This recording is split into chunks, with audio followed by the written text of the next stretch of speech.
संतोष बांगर साहेब हेच म्हणले होते की इकडे आतंकवादी राहतात। मला लोकांच्या हातात लेखन कलम पेन द्यायचा आहे, त्यांना गुटक्याच्या मटक्याच्या रेतीच्या आहारी मला लावायचं नाहीये। हिंदू मुसलमान हिंदू मुसलमान हिंदू मला धमक्या देतात, मला गंगाधरी शक्तिमान आहे और शक्तिमानी गंगाधर आहे।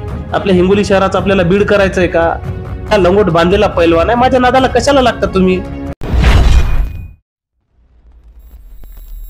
पालिकेच्या निवडणुकीची रणधुमाळी सुरू झालेली आहे आणि आपापल्या पक्षातील उमेदवारांच्या प्रचारार्थ आपापल्या पक्षातील पदाधिकाऱ्यांनी त्या प्रभागामध्ये प्रचारास सुरुवात झालेली आहे। आणि गेल्या 2 दिवसापूर्वी शिवसेना उद्धव बाळासाहेब ठाकरे पक्षातील शिवसेनेचे नेते वसीम भैया देशमुख यांनी जे आहे तर विरोधकांवरती हल्ला चढवलेला आहे आणि आपल्यासोबत स्वतः वसीम भैया देशमुख आहेत, त्यांच्याशी आपण बातचीत करणार आहोत। भैया, आपण विरोधकांवरती एकदम हल्ला चढवलेला, एकदम आक्रमक पवित्रा घेतलेला आहे, काय सांगाल, काय प्रतिक्रिया होती नेमकी? नाही, आपल्या चौथ्या स्तंभाच्या माध्यमातून मला सर्व हिंगोली नगर परिषद मधील हद्दीतील लोकांना आणि शहरातील जनतेला मला सांगायचे की हल्ला वगैरे आम्ही चढवलेला नाहीये, की मी जे बोललोय ती जनभावना आहे, फक्त मी त्याला वाट मोकळी करून दिली। सगळ्यांच्या मनात तेच आहे जे मी शब्दशः बोललेलो आहे। हल्ला वगैरे चढवायला ते काय आमचे शत्रू नाहीत, त्यांचं आमचं काय धुऱ्याचं किंवा भिंतीचं भांडण नाही, विचारांची लढाई आहे, विचारांच्या पद्धतीने व्हायला पाहिजे। आणि मी काल भाषण केल्याच्या नंतर 2 दिवसापासून मी बोलतोय, तर मला त्यांच्या समर्थकाकडून फोनवर, व्हॉट्सअपवर, सोशल मीडियाच्या माध्यमातून हसते परहसते मला धमक्या येत आहेत।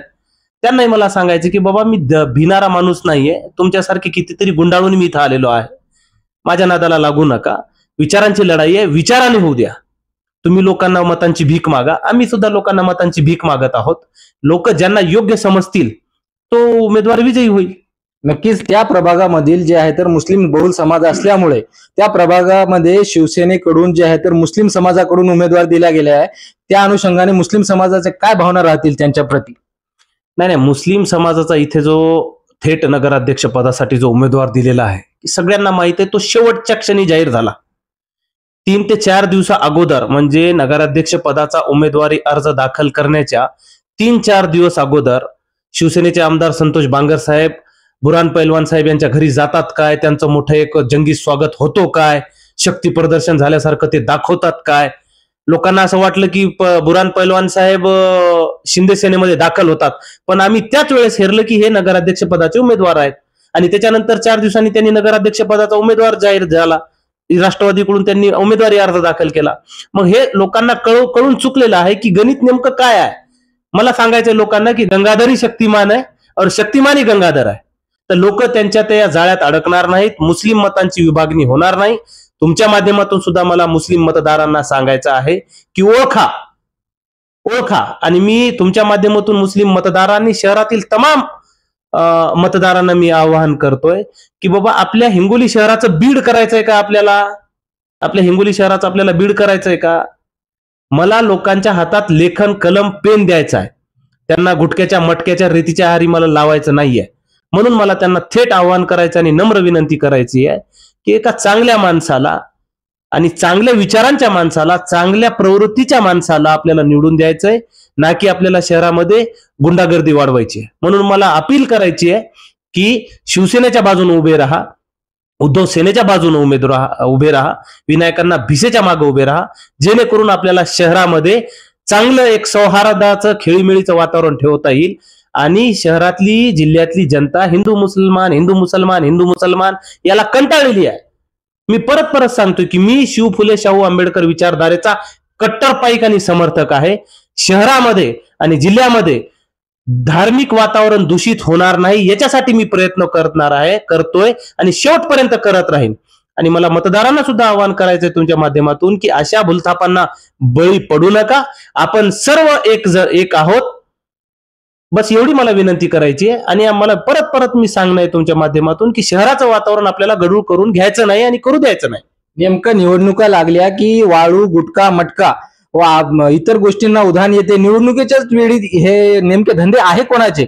सगळ्यांना माहित आहे, तुम्हाला सुद्धा माहित आहे, सगळ्यांनाच माहित आहे ना। त्याच्यात लपवण्यासारखं आहेच काय? जग जाहीर आहे ते, त्याच्यात लपवण्यासारखं काय आहे?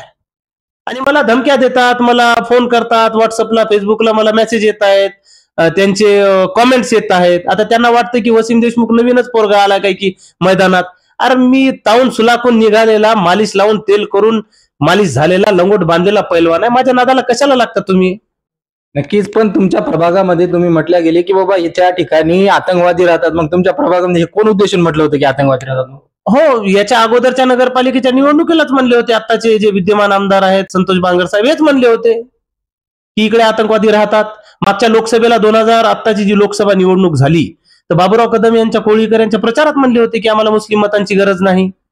मग आता का तुम्ही मुस्लिम मतासाठी तुम्ही लांगुल चालन करताय मुसलमानांचं? तुम्ही 12 महिने तुम्ही 5 वर्ष मुसलमानांची हेळसांड करायची, त्यांना हीन भावनेनं बघायचं आणि त्यांना खालच्या स्तरावर बोलायचं, त्यांचा अपमान करायचा, त्यांना काहीच्या काही म्हणायचं आणि निवडणूक आली की त्यांचे लागून चालन करायचं, त्यांच्या लाडीगुड्या पुरवायच्या.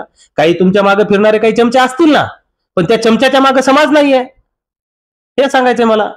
नक्कीच, एकंदरीत पाहिलं तर मुस्लिम समाज हा आम्हाला या ठिकाणी अवैध धंद्याच्या आहारी लावायचा नाही आणि त्यांच्या हातीत मला कलम पेन द्यायचा आहे आणि तुम्ही ओळखा आणि ओळखून मतदान करा, असं मुस्लिम समाजातील, विशेष करून मुस्लिम समाजातील लोकांना शिवसेनेचे उद्धव बाळासाहेब ठाकरे पक्षाचे नेते म्हणतात वसीम भैया देशमुख.